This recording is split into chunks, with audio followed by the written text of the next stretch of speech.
Hai teman-teman, jadi di kesempatan kali ini saya dan kelompok saya akan membahas tentang International Business Strategy yang kita ambil dari chapter 12.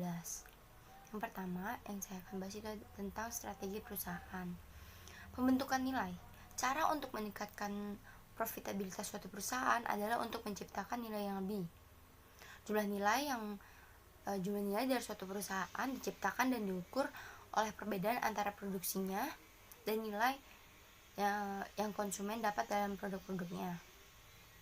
Perusahaan memiliki keuntungan yang tinggi ketika menciptakan nilai yang lebih bagi pelanggan, tetapi ia melakukan biaya itu dengan yang lebih rendah dari nilainya. Gitu. Nah, selanjutnya ada penentuan posisi strategi. Seperti bisa dilihat di PPT, itu ada seperti grafik atau bagian itu. Nah, saya bakal bahas tentang Four Seasons dulu. Four Seasons itu memposisikan dirinya sebagai rantai mewah dan menekankan nilai penawaran produk yang mendorong biaya operasinya. Nah, sedangkan Marriott dan Starwood itu diposisikan lebih di tengah pasar. Keduanya menekankan nilai cukup untuk menarik pelanggan bisnis nasional mereka, tetapi tidak mewah seperti Four Seasons. Four Seasons dan Marriott ditunjukkan berada di batas efisiensi yang menunjukkan bahwa operasi internal mereka dikonfigurasi dengan baik untuk strategi mereka berjalan secara efisien. Nah, sedang Starwood masih dalam batas yang menunjukkan bahwa operasi mereka mungkin tidak berjalan seefisien mereka dan bahwa biayanya yang dikeluarin sama Starwood ini lebih tinggi daripada biaya yang Four Seasons sama Marriott. Nah, selanjutnya saya bakal bahas tentang operasi perusahaan sebagai rantai nilai. Operasi sebuah perusahaan dapat dianggap sebagai rantai nilai yang terdiri atas serangkaian kegiatan penciptaan nilai yang berbeda termasuk produksi, pemasaran, dan penjualan, terus ada manajemen material, R&D, SDM, sistem informasi, dan infrastruktur perusahaan. Nah, ada aktivitas utama. Aktivitas utama itu harus dilakukan dengan desain, pembuatan, dan pengiriman produk, pemasaran, serta dukungan dan layanan penjualan. Nah, yang kedua ada aktivitas pendukung. Aktivitas pendukung itu dari rantai nilai penyediaan input yang mengizinkan aktivitas utama terjadi. Selanjutnya bersama saya Aska Aulia Pambudi dengan NIM 2018-838 akan menjelaskan tentang materi yang berjudul ekspansi global, profitabilitas, dan pertumbuhan laba. Yang sudah saya jelaskan atau siapkan di sini slide-nya. Ekspansi global, profitabilitas, dan pertumbuhan laba. Yaitu kalau di slide-nya itu perluasan secara global memungkinkan perusahaan untuk meningkatkan profitabilitas dengan tingkat pertumbuhan laba dengan cara yang tidak tersedia untuk perusahaan domestik murni. Jadi peningkatan laba dan peningkatan profitabilitasnya itu dengan cara yang kalau misalkan perusahaan itu implementasiin di pasar domestik itu nggak ada atau tidak tersedia gitu loh. Nah, yang pertama itu ada market development. Sebuah perusahaan dapat meningkatkan laju pertumbuhan dengan mengambil barang atau jasa yang dikembangkan di asal negara dan menjualnya secara internasional. Itu basicnya itu sama aja kayak nge-ekspor produk. Jadi dikembangkan di dalam negara asalnya, di negara di mana perusahaan itu dibangun, habis itu dikirim ke luar negeri atau dijual ke pasar luar negeri atau ke pasar yang sudah kita targetkan atau kita tentukan untuk dimasuki di luar negeri dengan cara ekspor tentunya. Nah, keberhasilan banyak perusahaan MNC atau multinational company tidak hanya pada barang atau jasa yang mereka jual, tetapi juga pada kompetisi inti atau core competition. Ya, core competition itu apa sih? Core competition itu merujuk pada keterampilan yang mudah merujuk kepada keterampilan dalam perusahaan bahwa pesaing tidak dapat dengan mudah meniru produknya yang mendasari pengembangan produksi dan marketing mereka. Jadi gini, keberhasilan banyak perusahaan MNC itu ada juga di kompetisi intinya. Kompetisi inti itu kalau di bab-bab algo di chapter sebelumnya itu konsepnya itu sama dengan keunggulan kompetitif. Keunggulan kompetitif itu jadi produk yang perusahaan kita produksi ini sedikit atau justru tidak ada perusahaan yang luar negeri ciptakan gitu loh. Jadi emang perusahaan kita aja yang bisa nyiptain produk itu. Misalkan produk A nih, produk A ya udah kita aja perusahaan kita yang bisa produksi itu. Perusahaan lain di luar negeri itu nggak bisa. Misalkan contohnya itu ATM beras itu emang di negara kita aja dan di perusahaan itu aja yang menciptakan. Di luar negeri itu mungkin bisa meniru, cuman sulit gitu loh, sulit secanggih itu, sepersis itu tuh sulit gitu loh. Nah selanjutnya, karena kompetisi inti secara definisi bersumber keunggulan kompetitif perusahaan, ekspansi global juga sukses dengan transfer kompetisi inti ke pasar luar negeri, di mana pesaing lokal hanya sedikit. Nah, jadi barang yang menjadi keunggulan kompetitif kita atau kompetensi inti perusahaan kita itu bisa kita transfer ke luar negeri, di mana di pasar itu tuh sedikit pesaing lokalnya gitu. Nah, selanjutnya itu location economies, yang merupakan ekonomi yang timbul dari aktivitas penciptaan nilai di lokasi yang optimal untuk kegiatan itu dimanapun di dunia yang mungkin, atau biaya transportasi dan hambatan perdagangan yang memungkinkan. Seperti contohnya, pemilihan lokasi di Hong Kong dipengaruhi oleh kombinasi dari biaya tenaga kerja rendah, tenaga kerja terampil, dan potongan pajak yang diberikan oleh pemerintah Hong Kong. Jadi gini, location economies itu atau ekonomi secara lokasi itu kita memulai faktor produksi, atau kita tuh mau bikin produksi tersebut itu di suatu lokasi yang dimana dari berbagai aspek sudah dipertimbangkan. Kalau kita produksi barangnya di situ, itu tuh bakal menambahkan nilai besar pada perusahaan, yang mana nilai besar kepada perusahaan itu dengan dengan meminimalkan biaya produksi dan memaksimalkan nilai yang diterima atau value yang diterima oleh konsumen. Contohnya itu kayak yang tadi. Jadi di Hong Kong itu biaya tenaga kerjanya rendah, terus tenaga kerjanya terampil tuh. Itu kan menambah nilai sendiri untuk perusahaan. Terus potongan pajaknya itu juga misalkan rendah. Ini mirip-mirip kayak ini. Enggak sih, bukan kayak investasi. Oke, lanjutin aja. Nah, terus yang ketiga itu efek pengalaman. Di sini saya bahas 3 poin. Ada kurva pengalaman, ada efek pembelajaran, dan ada economies of scale. Kurva pengalaman itu mengacu pada pengurangan secara sistematis dalam biaya produksi yang telah diamati selama berlangsungnya kehidupan produk. Ini bisa juga mungkin dipakai data historis atau historical yang dipakai data-data sebelumnya. Terus efek pembelajaran. Oh ya, di sini juga udah ada gambarnya. Terus efek pembelajaran mengacu pada penghematan biaya yang berasal dari pembelajaran sambil melakukannya. Mohon maaf, itu sambil bukannya tambal. Mengacu pada penghematan biaya yang berasal dari pembelajaran sambil melakukannya. Itu jadi gini, sambil kita proses produksi tersebut, kita review terus, dimonitor terus, biaya apa aja nih yang bisa dipress, biaya apa aja nih yang bisa ditekan lagi gitu loh. Kalau bisa itu dikurangin biar seperti tadi saya bilang menambah nilai pada perusahaan. Terus yang terakhir, economies of scale, mengacu pada pengurangan biaya per unit yang dicapai dengan memproduksi sejumlah besar produk.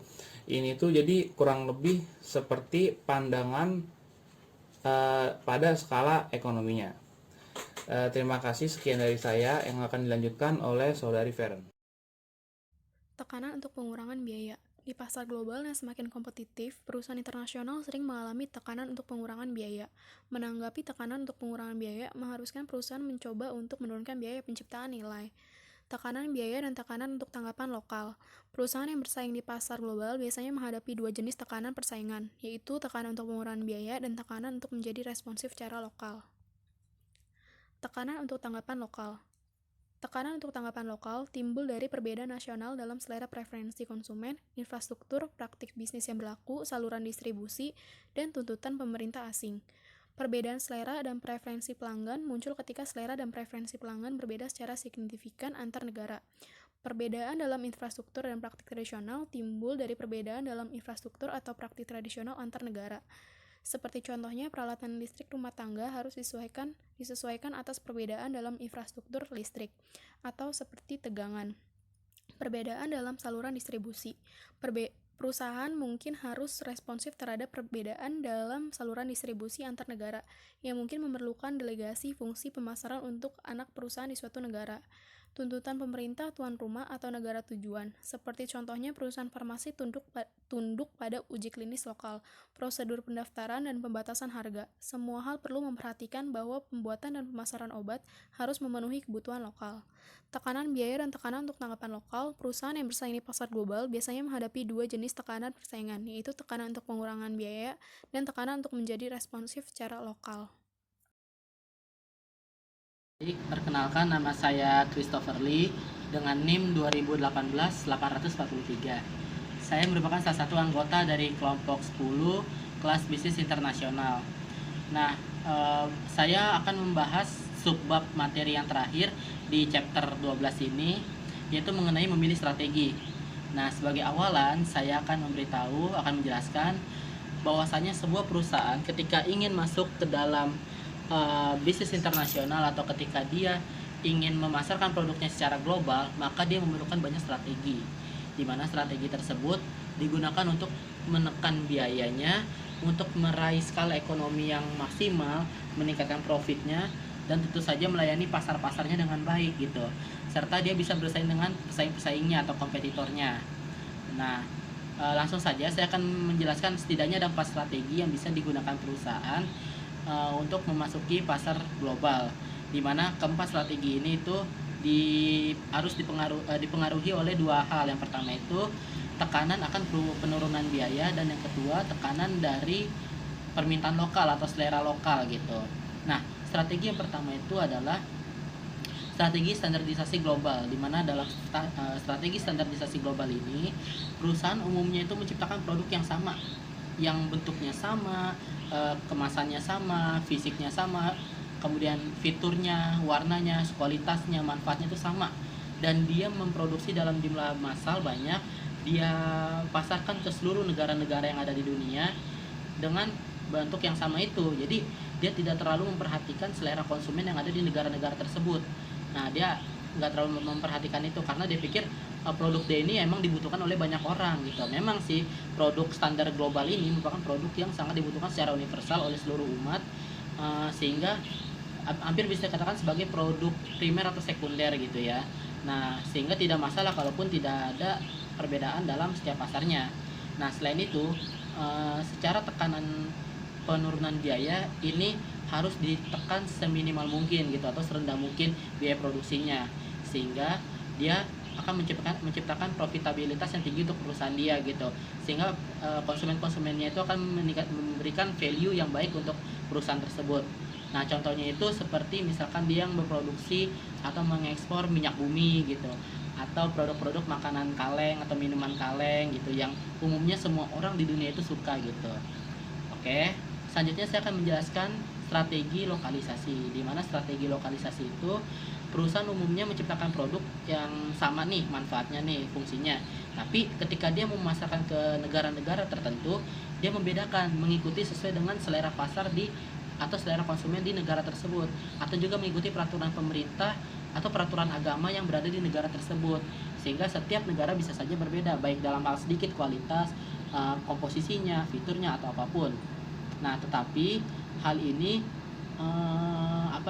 mungkin makanya terdapat sedikit perbedaan biaya dalam memproduksinya.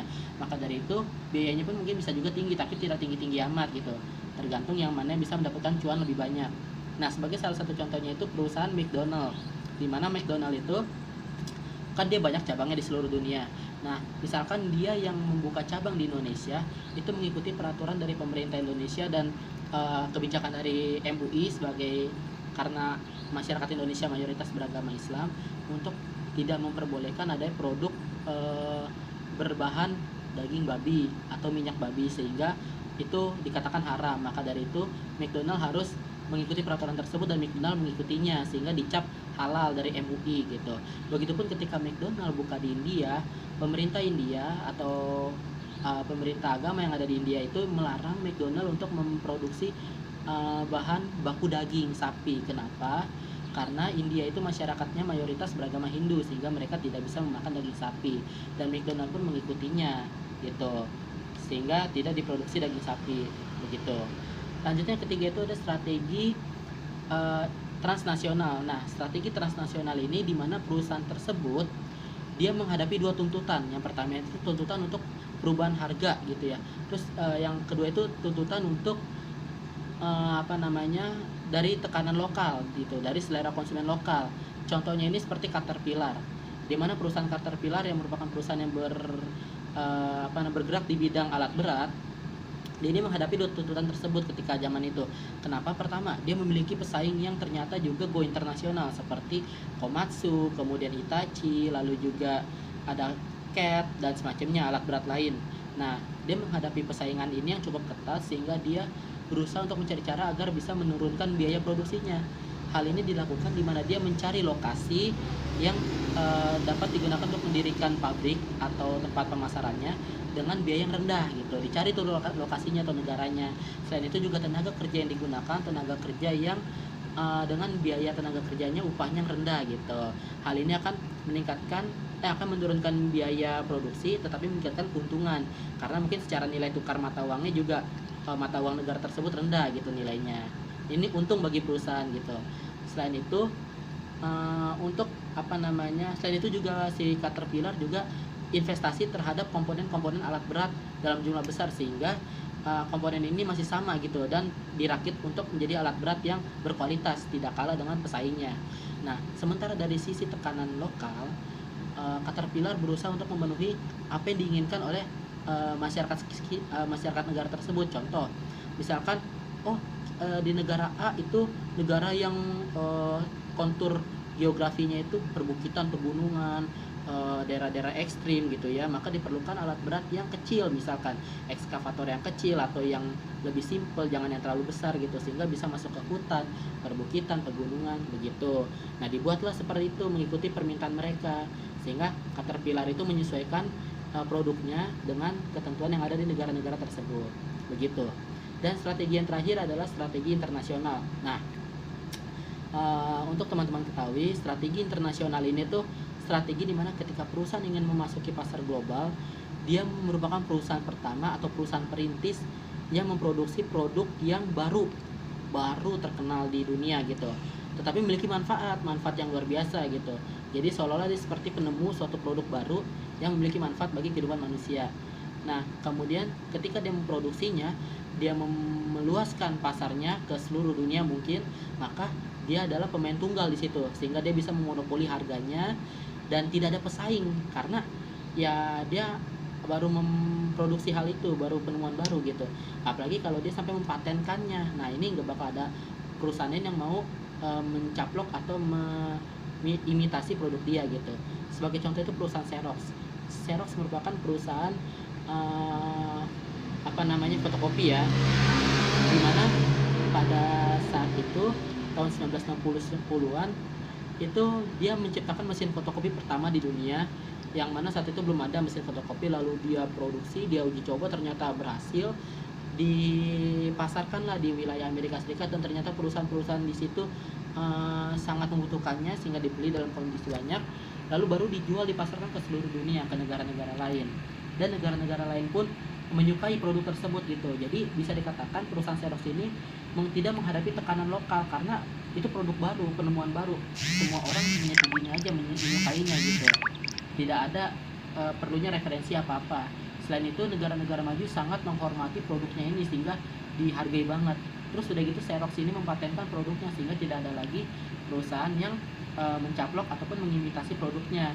Udah gitu Xerox sebagai pemain tunggal pada saat itu, dimana tidak ada lagi perusahaan yang menjadi pesaing buat dia. Nah, inilah strategi internasional dilakukan. Dia bisa menekan biaya karena ya dia udah monopoli dan tidak ada tuntutan lokal yang diperlukan. sampai dia menemukan benar-benar pesaing baru gitu. Baik, itulah sekian dari presentasi kami, terutama kelompok 10. Terima kasih atas perhatian teman-teman dan Pak Jeffrey Lukito.